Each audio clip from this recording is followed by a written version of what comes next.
Well, the New Zealand Army, all 76 soldiers are in the province. They're in Waikia, and what are they doing? Well, it's not anything connected with Y2K and contingency plans for protecting the border. What are they up to? Let's go to Waikia with Amy Wilkins. 1 2 1 2. This is 1 2 Charlie. 1 2 Charlie. Radio check. Radio check. Over.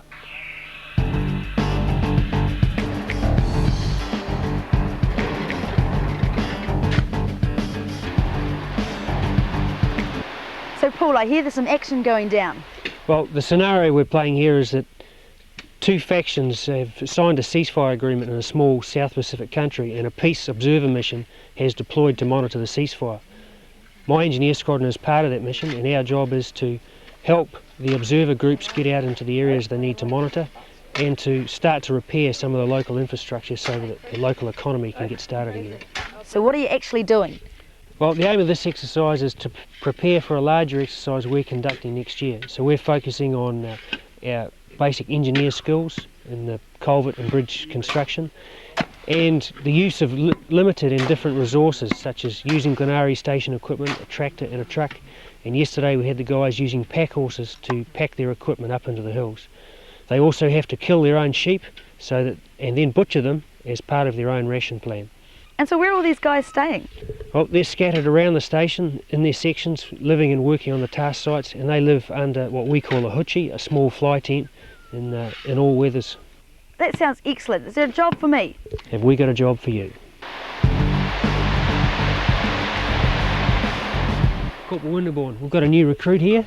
Set her to work. She needs a good workout. She's all yours. The guys tell me if I put this stuff in my face, then I'm going to be invisible. So you might have to follow the sound of my voice. Get in there with Lance Corporal Kirikiri. He'll show you how to lay the sandbags. I don't want to hear any complaints about the wet and the cold. Okay, get a hard pull, lay those sandbags, and I hope you do a better job than you did with your face paint.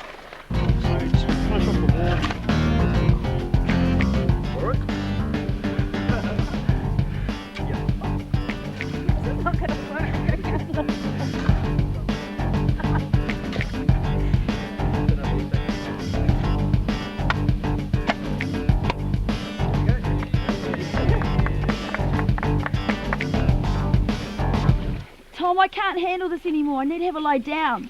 Okay, you can sneak up into the huchi and don't let the corporal catch you. Oh, even this looks more like me. What's the setup here? Well, what we've got here is just a bit of the food that we eat, as you see in the ration pack. A lot of it we eat ourselves, sardines, onions, and the old chilli sauce for a bit of flavour.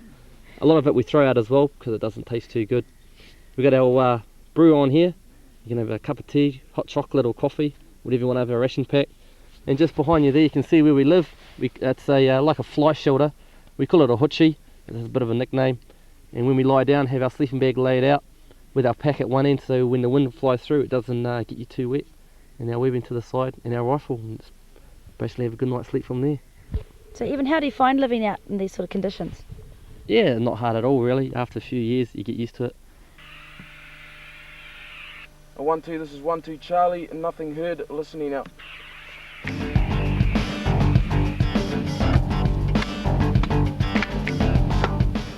There we have the New Zealand Army out at Waikia, and Amy Wilkins out there with them.